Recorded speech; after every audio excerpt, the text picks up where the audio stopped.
రాష్ట్ర నలుమూలల నుంచి పోలీసు నిర్బంధాన్ని ఛేదించుకొని అక్రమ అరెస్టుల్ని అధిగమించి రాష్ట్ర నలుమూలల నుంచి పల్లెల నుంచి హైదరాబాద్ మహానగరానికి తరలించిన మీకందరూ కూడా పేరు పేరున విప్లవ జేజేలు తెలియజేస్తా ఉన్నా.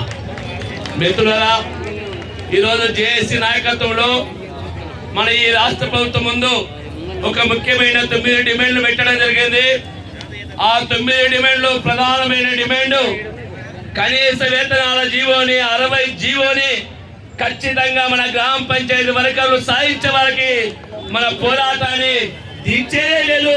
ఆ వైపుగా మన పోరాటాన్ని కొనసాగించడం కోసమే ఈ జేఏసీ ఏర్పాటు కావడం జరిగింది. మరోసారి రెండవ విషయం, మనం ఈరోజు ఈ రాష్ట్ర ప్రభుత్వం ముందు ఎన్నికల ముందు ఏదైతే హామీలు ఇచ్చిందో కనీస వేతనాలని కనీస హక్కుల్ని అమలు చేస్తామని చెప్పారు. ఆ కనీస వేతనాల చట్టాన్ని అమలు చేయాల్సింది ఈ రాష్ట్ర గవర్నమెంట్. ఈ రాష్ట్ర గవర్నమెంట్ అమలు చేసే వరకు మన దీర్ఘకాలికమైన మన పోరాటాన్ని కూడా కొనసాగించడం కోసం కూడా ఈ జేఏసీ సంసిద్ధంగా ఉండే విషయం గుర్తు చేస్తా ఉన్నా.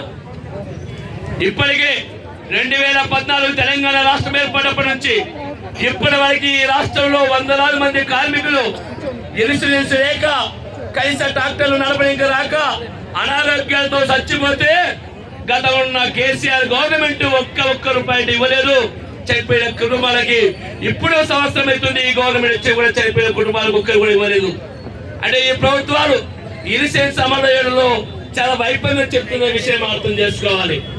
ఎందుకు అంటే ఈ గవర్నమెంట్ సస్తున్న వాళ్ళు కూడా పట్టించుకోకుండా ఉన్నాయంటే ఈ ప్రభుత్వం ఎవరి వైపు ఉన్నది?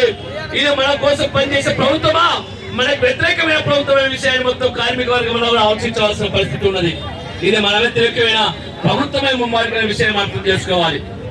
మూడో విషయం, ఈ రోజు గవర్నమెంట్ ఇక్కడ చేతులు ఏర్పడినారు. 2 నెలల నుంచి 5 నెలల వరకు జీతాలు వాళ్ళందరూ కూడా ఈ రాష్ట్ర నలుమూలలో ఉన్నారు. ఇప్పటికే ప్రతి మండలాల్లో అడిగాం 6 నెలలు ఉన్నవాళ్ళు 9 నెలలు ఉన్నవాళ్ళు చిన్న గ్రామ పంచాయతీ సంవత్సరం 12 నెలలు కూడా జీతాలు పెండింగ్ లో ఉంటే మనం రాష్ట్ర కమిషన్ అడిగాం.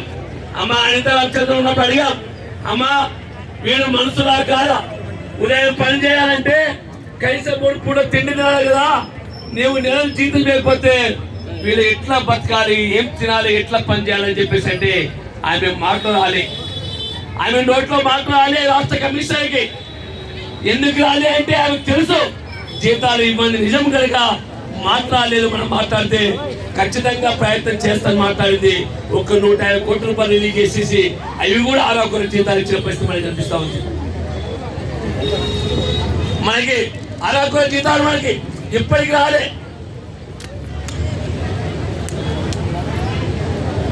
మనకి జీతాలు రాలే. మరి జీతాలు అడుగుతుంటే ఎంపీడీఓలు డిపిఓలు అడుగుతుంటే కలెక్టర్లు అడుగుతుంటే చేతులు చేస్తున్నారు. అంటే ఈ గవర్నమెంట్ వచ్చే సంవత్సర కాలంలో అడిగే వాళ్ళు లేడు, మన గురించి పట్టించుకునే వాళ్ళు లేడు, మన గురించి ఆలోచించే వాళ్ళు అనే విషయం అర్థం చేసుకోవాలి. ఇట్లాంటి పరిస్థితుల్లో మన గ్రామ పంచాయతీ వ్యవస్థ ఉన్నది. ఇది భాగమై ఈ రాష్ట్ర గవర్నమెంట్ మనం అడుగుతా ఉన్నాం. నిన్న అసెంబ్లీలో చర్చ జరిగింది. మన కార్మికుల జీతాలు ఎక్కువ చర్చ జరగలే. పాత గవర్నమెంట్ లో పెండింగ్ ఉన్న సర్పంచ్ జీతాలు వాళ్ళకి సంబంధించిన కాంట్రాక్ట్ వేతనాలు ఇవ్వాలని చెప్పేసి కాంట్రాక్ట్ పని చేసిన పెండింగ్ వేతనాలు చెప్పేసి కొట్టాడు. కానీ ఏమంటున్నారు మన మంత్రి గారు బీఆర్ఎస్ మీద హెచ్చరిస్తున్నారు. నీ వచ్చినాక ఏం చేస్తామని చెప్పకుండా గత ప్రభుత్వం మీద నెట్టేయబడింది. ఇది దుర్మార్గమైన చర్య. అందుకే మిత్రులారా, మనం ఈ కాంగ్రెస్ గవర్నమెంట్ ఒక రకంగా మనం నమ్మించి నట్టేళ్ళ ముంచింది. నమ్మించి మోసానికి కోరుకున్నది. ఇట్లాంటి ప్రభుత్వానికి మనం కాల్చి వాత పెట్టాలని ఆలోచించేయండి. మన కళ్ళు కాల్చి వాత పెట్టాలంటే మన పోరాటమే మార్గం. ఆ పోరాటంలో భాగమే ఈరోజు ఈ మహాదరణ విషయం అర్థం చేసుకోవాలి. అందుకే మనం ఈ రాష్ట్ర ప్రభుత్వం ముందు పెట్టిన మన డిమాండ్లు మొన్ననే లోకేష్ కుమార్ చీఫ్ సెక్రటరీ కలిసాం.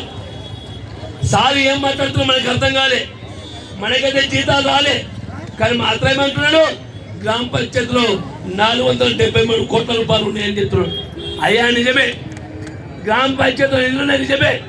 డ్రా చేయకుండా లాకేష్ నిజమే కదా. తాళం ఎవరేసారు? డ్రా కాకుండా ముఖ్యమంత్రి దగ్గర తాళం పెట్టుకున్నాడు. మన దగ్గర గ్రామ పంచాయతీ డబ్బులు ఉన్నాయంటే ఎంత మోసమైన పనులు మన గ్రామ పంచాయతీ కూడా ఎంతో తెలుసుకోవాలి. అందుకే మిత్రులారా, ఈ ప్రభుత్వం దమనీతిని పాటిస్తుంది, దాదాపు మాటలు చెప్తుంది. మన బతుకులు మార్చడం కోసం కృషి చేస్తామని ప్రతిపక్షంలో మాట్లాడినప్పుడు అధికారంలోకి వచ్చి ఏమాత్రం మాట్లాడలేదు, దోపిడీ మాట్లాడుతున్నది, తప్పుడు మాట్లాడుతున్నది. ఈ తప్పుడు పద్ధతుల వ్యతిరేకంగా, తప్పుడు మాటలకు వ్యతిరేకంగా, తప్పుడు విధానాలకు వ్యతిరేకంగా మనం ఉన్నది ఏంది మార్గం మన ముందు ఉన్నదంటే ఏకైక మార్గం పోరాట మార్గమే. అట్లాంటి పోరాట మార్గాన్ని ఎంచుకొని అసెంబ్లీలో మాట్లాడుతున్నారు. కేసీఆర్ మీద, కేటీఆర్ మీద హరీశ్రావు నుంచి మాట్లాడుతున్నారు కాంగ్రెస్ వాళ్ళు. అవి కాదు, కాకంబరి కబుర్లు పక్కకు పెట్టండి. మేమైతే కష్టం చేస్తున్నాం, గ్రామాలని సుందరం అందంగా తయారు చేస్తున్నాం, అవార్డు రావడానికి కాలం ఎత్తున్నాం. కానీ మా బతుకులు బాగలేవు, మా కష్టానికి ఫలితం లేదు, మాకు ఉద్యోగ భద్రత లేదు, మా జీవితాలకి గ్యారంటీ లేదు, మా కనీస వేతనం అమలు లేవు, సస్తే దిక్కు లేదు అనడానికి. కనుక ఇవి మాట్లాడండి, ఇవి చర్చ చేయండి అసెంబ్లీలో. అందుకే ఈ సందర్భంగా, ఈ ఇంద్రపర్ధన సందర్భంగా ఈ రాష్ట్ర గవర్నమెంట్ ఒకటి డిమాండ్ చేస్తున్నాం, అసెంబ్లీలోనే కనీస వేతనం అమలు చేస్తున్నామని ప్రకటన చేయాలని చెప్పేసి డిమాండ్ చేస్తున్నాం ఈ గవర్నమెంట్ని. రెండో డిమాండ్ 51 జీవోని రద్దు చేసి మల్టీపర్పస్ విధానం తొలగిస్తామని చెప్పేసి ప్రకటన చేయాలని డిమాండ్ చేస్తా ఉన్నాం. అందుకే మిత్రులారా, మన పోరాటాన్ని దీర్ఘకాలికంగా కొనసాగించాలి. భవిష్యత్తులో గత పోరాట అనుభవాలు మనకు ఉన్నాయి కనుక భవిష్యత్తులో మరింత పోరాటాల కోసం, మరింత పటిష్టమైన పోరాటం కోసం, మన ఐక్యంగా ఉద్యమించడం కోసం ఖచ్చితంగా మన అనుకున్న సాధించే వరకు, మన ఉద్యోగ భద్రత కలిపే వరకు, మన జీవితాలు పెరిగే వరకు ఈ పోరాటాన్ని ఈ రోజు అయితే ఎత్తిరో ఇదే స్ఫూర్తిని ఎన్ని నిర్బంధాలు పెట్టినా, ఎన్ని అణచివేతలు ఉన్నా మన పోరాటం ముందు తీసుకుపోదాం. ఖచ్చితంగా ఉద్యమిద్దాం. ఈ కేంద్ర రాష్ట్ర ప్రభుత్వం తప్పుడు విధానాలకు వ్యతిరేకంగా ఈ రాష్ట్ర ముఖ్యమంత్రి మీద వచ్చి మన హక్కుల్ని, మన సమస్యలు పరిష్కరించుదాం. ఆ పరిష్కరించడంలో మన తెలంగాణ పరిషత్ గ్రామ పంచాయతీ వర్కర్స్ యూనియన్ TCI అందరితో పాటు ఖచ్చితంగా ముందు ఉంటుందని, ఆ పోరాటంలో కీలక పాత్ర పోషిస్తుందని మనం అందరం కలిసిగా కొట్లాడదాం. ఖచ్చితంగా ఉద్యమిద్దాం. భవిష్యత్ తరాలకి మనం ఆదర్శంగా ఉందాం, మన బతుకులు మార్చేస్తున్నాం, బాగు చేసుకుందాం. భవిష్యత్తులో మనం రేపు అనేక మంది, అనేక పోరాటాలకి, అనేక ప్రయాసంగాలకి, అనేక కార్మిక వర్గాలకి గ్రామ పంచాయతీ కార్మికులు పూర్తిగా తెలుస్తారని చెప్పేసి మీకు తెలుస్తూ ఉన్నాం.